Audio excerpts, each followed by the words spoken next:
मेरे प्यारे दर्शकों, आज के वीडियो में आप सबों का स्वागत। चिंतन वाक्य।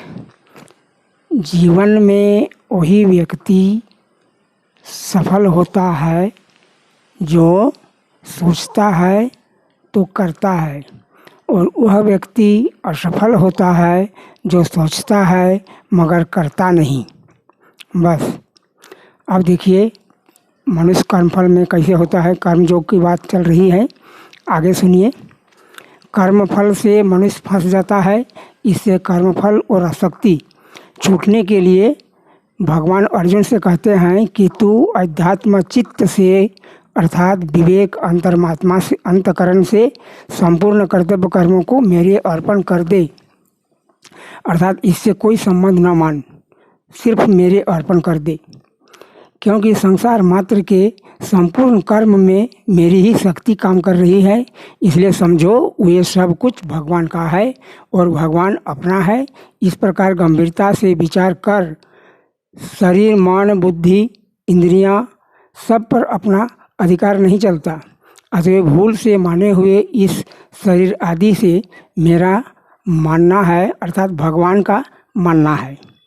जो कुछ है सब भगवान का है। कहने का मतलब अपने विवेक को महत्व देकर पदार्थों और कर्मों से मूर्खतावश माने हुए संबंध का त्याग करना ही अर्पण है।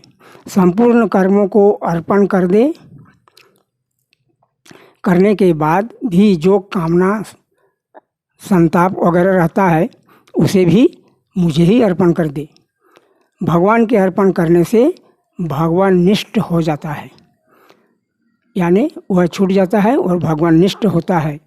जोगारूढ़ होने में कर्म करना ही हेतु कहा गया है, क्योंकि कर्तव्य कर्म करने से ही पता लगता है कि मुझ में क्या कमी है। जैसे यदि कोई अच्छे ढंग से सेवा कार्य करे तो उसको मान सम्मान मिलता है, फिर कभी उसे पुरस्कार भी मिल जाता है, तो उसमें एक अहंग आ जाता है, यही उसकी कमी है। इस प्रकार की कमियों का पता लगाने के लिए हमें कर्म करना ही है, तभी जाकर हम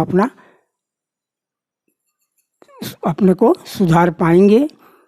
प्रत्येक मनुष्य को अपनी प्रकृति के अनुसार कर्म करने ही पड़ते हैं। अब भगवान उस पदार्थ को शुद्ध करने का उपाय कहते हैं। प्रत्येक इंद्रिय की प्रत्येक विषय में अनुकूलता प्रतिकूलता की मान्यता से मनुष्य के राग द्वेष स्थित रहता है। अनुकूल होने पर राग और प्रतिकूल होने पर द्वेष। राग द्वेष के विषय में इसके पूर्व ही परिभाषित इसे किया गया है। वास्तव में राग द्वेष इंद्रियों के विषयों में नहीं रहती। यदि विषय में राग द्वेष होता तो एक ही विषय सभी को समान रूप से अनुकूल या प्रतिकूल करता।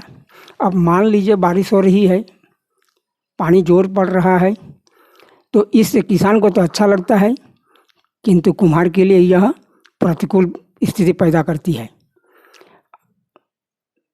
उसी प्रकार मनुष्य को भी एक ही चीज़, एक ही विषय एक समान नहीं रहता है। जैसे ठंडी हवा गर्मी में अच्छी लगती है किंतु सर्दी में बुरी। तो मनुष्य विषयों में अपना अनुकूल या प्रतिकूल भाव करके राग द्वेष कर लेता है। तो जब तक शरीर से माना हुआ संबंध रहता है तब तक उसमें राग द्वेष रहता है और वही इंद्रिय मन में प्रतीत होते हैं। भगवान के कहने का तात्पर्य है कि राग द्वेष की वृत्ति उत्पन्न होने पर साधन साध्य से निराश नहीं होना चाहिए। राग द्वेष होता है, होगा भी, लेकिन उससे निराश नहीं होना चाहिए। राग द्वेष की वृत्ति के वशीभूत होकर उसे किसी कार्य में प्रवृत्त अथवा निवृत्त नहीं होना चाहिए। यदि राग द्वेष के वशीभूत होकर निवृत्त या प्रवृत्त होता है तो वह और अधिक पुष्ट होता है और परिणाम क्या होता है? पतन की ओर चले जाता है। मन की शुभ और अशुभ स्फुरनाओं में राग द्वेष नहीं होने चाहिए। स्फुरना का मतलब होता है जैसे हम नाम जप कर रहे हैं तो कोई ना कोई बाहरी चिंता आ जाती है। हम जप कर रहे हैं, सही है, हम बोल रहे हैं, किंतु कुछ अन्य चिंता, चाहे वह अनुकूल हो, प्रतिकूल हो, अच्छा हो, बुरा हो, आते रहता है, इसको हम स्फुरना कहते हैं।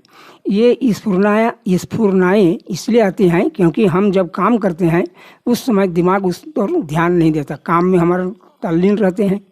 किंतु नाम जप करने के समय या और भगवान का नाम काम करने के समय ये स्फुरनाएँ आती है।